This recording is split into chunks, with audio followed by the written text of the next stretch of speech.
Hello students, welcome back Hargovind Kharera commerce classes. Paper है business बजटन और टॉपिक है बिजनेस फॉरकास्टिंग में व्यावसायिक पूर्वानुमान के सिद्धांत, थ्योरी ऑफ बिजनेस फॉरकास्टिंग, जिसका तात्पर्य है कि व्यवसाय को सफल संचालित करने के लिए हमें फॉरकास्टिंग या पूर्वानुमान लगाने पड़ते हैं और ये पूर्वानुमान किसी मनगढ़ंत परिकल्पना या कल्पना के आधार पर नहीं लगाए जा सकते हैं। व्यावसायिक पूर्वानुमान विभिन्न सिद्धांतों पर आधारित होते हैं, जिसके आधार पर ही हमारे बिजनेस में कुछ सफलताएं प्राप्त की जा सकती हैं या बिजनेस को आगे बढ़ाया जा सकता है। ये सिद्धांत कौन कौन से हैं जो सामने हैं? Number 1, time lag sequence theory, time lag और सीक्वेंस थ्योरी अथवा काल विलंबना या समय अनुक्रम सिद्धांत। इसका तात्पर्य है कि समय अनुक्रम का तात्पर्य है कि कुछ घटनाएं ऐसी होती हैं जो एक साथ घटित न होकर के वह एक के बाद एक घटनाएं घटती हैं, जिनका बिजनेस के ऊपर सकारात्मक अथवा नकारात्मक भी प्रभाव पड़ता है। यदि काल श्रेणी का विश्लेषण किया जाए तो अनियमित सामयिक दीर्घकालीन उच्चावचनों या irregular seasonal and long term protection का पता लगाया जा सकता है, क्योंकि अनियमित एवं सामयिक उच्चावचनों के अतिरिक्त दीर्घकालीन उच्चावचन एक के बाद एक क्रम से घटित होते रहते हैं, अर्थात एक साथ न होकर चक्रीय क्रम में होते हैं। ये जो घटनाएं होती हैं वो एक साथ घटित नहीं होती हैं और एक के बाद एक और चक्रीय क्रम में घटित होती हैं। समय में परिवर्तन से अंतर हो सकता है, किंतु परिवर्तन एक के बाद एक अवश्य होंगे। इस प्रकार के परिवर्तनों में लगने वाले समय को ही समय अनुक्रम टाइम लैग कहते हैं।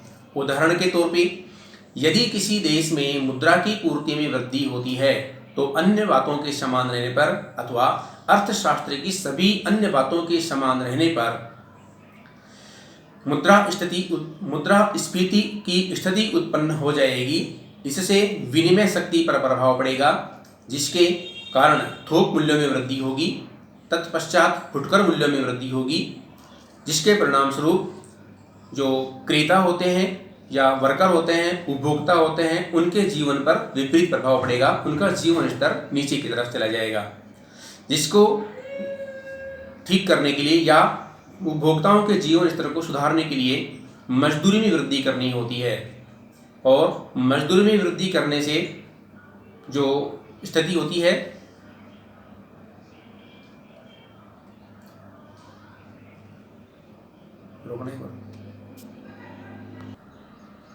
इस प्रकार जो ये घटनाएं घटित होती हैं, जैसे थोक मूल्य में वृद्धि होना, फुटकर मूल्य में वृद्धि होना और बेरोजगारी या जीवन स्तर में कमी होना, जिसके परिणाम स्वरूप नेक्स्ट जो आता है वो रोजगार में और आपके उपभोक्ताओं के जीवन स्तर में सुधार करना।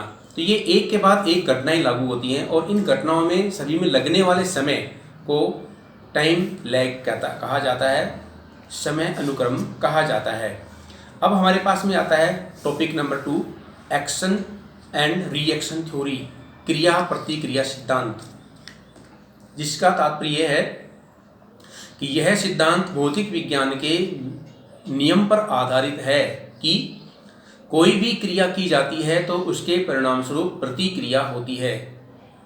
अर्थात बिजनेस में यदि एक क्रिया होती है, जैसे कीमत बढ़ेगी तो एक समय के पश्चात कीमत घटने लग जाती है, या कीमत घटेगी तो एक समय के पश्चात कीमत बढ़ने लग जाती है, अथवा कीमत का बढ़ना क्रिया होती है और कुछ समय पश्चात कीमत का घटना प्रतिक्रिया होती है। तो यह कीमत बढ़ती है और घटती है, कीमत बढ़ती है और घटती है, अथवा आर्थिक मंदी आती है तो तेजी भी आएगी और तेजी आती है तो आर्थिक मंदी भी आती है। जैसे एक एग्जाम्पल है और उस एग्जाम्पल में सामने बोर्ड पे दिया गया है कि यदि किसी वस्तु की कीमत में वृद्धि होती है तो वस्तु की कीमत में वृद्धि होने के कारण कीमत ऊपर उठती है तो क्रिया होती है और तेजी आ जाती है। फिर उपभोक्ता उसे कम खरीदते हैं तो फिर ज़्यादा बेचने के लिए वस्तु को उसकी कीमत कम करनी पड़ती है, और जब कीमत कम करते हैं तो प्रतिक्रिया होती है, अर्थात उसकी कीमत नीचे की तरफ आती है और फिर मंदी आ जाती है। फिर वापस उस वस्तु का उत्पादन कम किया जाता है तो उसकी कीमत वापस बढ़ने लग जाती है, और कीमत बढ़ती है तो क्रिया हो जाती है और फिर तेजी आ जाती है। ऐसे ही प्रतिक्रिया अर्थात कीमत फिर कम हो जाएगी, फिर मंदी आ जाएगी, फिर तेजी आ जाएगी। तो इस प्रकार से हमारे पास में जो किसी वस्तु की कीमत होती है वो यदि घटती है तो बढ़ेगी भी और बढ़ती है तो घटेगी भी, अर्थात इसके विपरीत क्रिया और प्रतिक्रिया दोनों बातें होती हैं। इस एग्जाम्पल में भी देखा जा सकता है कि वस्तु की कीमत ऊपर बढ़ रही है, फिर घट रही है, फिर बढ़ रही है, फिर घट रही है। इसे व्यापार चक्र भी कहा जाता है और आर्थिक उच्चावचन भी कहा जा सकता है। इसके पश्चात हमारे पास नेक्स्ट टॉपिक आता है विशिष्ट ऐतिहासिक सादृश्य सिद्धांत, स्पेसिफिक हिस्टोरिकल एनालॉजी थ्योरी। यह सिद्धांत इस मान्यता पर आधारित होता है कि इतिहास की पुनरावृत्ति होती है, अथवा ये कहा जाता है कि इतिहास अपने आप को दोहराता है। इतिहास में जो भी घटनाएं घटित होती हैं वो समय के आधार पर वापस आने वाले कुछ समय पश्चात भी घटित होती रहती हैं।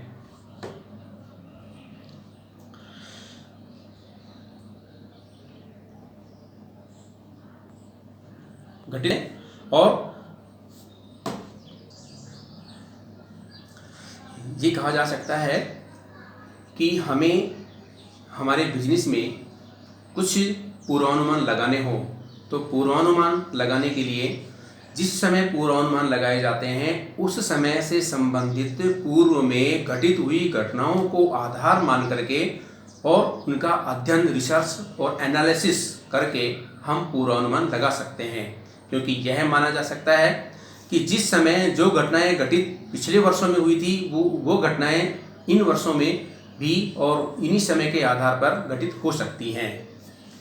और नेक्स्ट टॉपिक हमारे पास नंबर 4 दिया गया है cross cut economic analysis theory, प्रतीकात्मक आर्थिक विश्लेषण सिद्धांत, जिसका तात्पर्य यह है कि इसमें ये बताया जाता है कि इतिहास की पुनरावृत्ति नहीं होती है। इससे पहले वाले सिद्धांत में बताया गया था कि इतिहास की पुनरावृत्ति होती है जिसको आधार मानकर फोरकास्टिंग लगाए जाते हैं, लेकिन इसमें उसके विपरीत है कि इतिहास की पुनरावृत्ति नहीं होती है। अर्थात वर्तमान में जो घटनाएं घटित हो रही हैं, जो हमारे पास उच्चावचन है, मंदी है, जो भी इसी से संबंधित इवेंट्स होते हैं उनका वर्तमान में एनालिसिस करके, रिसर्च करके और हम भविष्य के लिए अनुमान लगाए जा सकते हैं। इस सिद्धांत के अंतर्गत आर्थिक एवं व्यावसायिक परिस्थितियों पर प्रभाव डालने वाले प्रत्येक तथ्य का स्वतंत्र रूप से गहन अध्ययन किया जाता है और केवल वर्तमान परिस्थितियों के सही विश्लेषण एवं निर्वचन द्वारा व्यावसायिक पूर्वानुमान लगाए जाते हैं। यह सिद्धांत यह मानकर चलता है कि व्यापार चक्र एक समान कभी नहीं होते हैं, अर्थात मिलते जुलते हुए होते हैं। उसके पश्चात नेक्स्ट टॉपिक हमारे पास आता है इकोनॉमिक रिदम थ्योरी, आर्थिक लय सिद्धांत। यह सिद्धांत यूँ कहा जाए तो यह विशिष्ट ऐतिहासिक सिद्धांत का ही एक प्रतिरूप है, जिसका तात्पर्य है कि इसमें यह माना जाता है कि इतिहास की पुनरावृत्ति होती है। अर्थात सिद्धांत यह मानकर चलता है कि आर्थिक एवं व्यावसायिक घटनाएं एक लयबद्ध, क्रमबद्ध तरीके से घटती हैं और व्यापार चक्रों अथवा व्यावसायिक उतार चढ़ावों की पुनरावृत्ति समान तीव्रता और समान अवधि के अनुरूप होती है। इस सिद्धांत के अनुसार काल श्रेणी के विभिन्न घटकों का विश्लेषण करके दीर्घकालीन उपनति तैयार की जाती है। अर्थात हमारे पास में स्टैटिक्स में कुछ ऐसी विधियां होती हैं जिन विधियों के द्वारा पूर्व में घटित हुई घटनाओं को आधार मान करके और उन वर्षों से संबंधित समंकों को लेकर के और फिर हम मैथमेटिकल थ्योरीज के आधार पर इसका फोरकास्टिंग लगा सकते हैं कि भविष्य में ये घटनाएं घटित होंगी अथवा नहीं होंगी, बिजनेस बढ़ेगा अथवा नहीं बढ़ेगा, और इसमें किस प्रकार सुधार किया जा सकता है, जिसमें हमारे पास स्टैटिस्टिक्स की बहुत सारी विधियों का सहारा लेना पड़ता है। Thank you.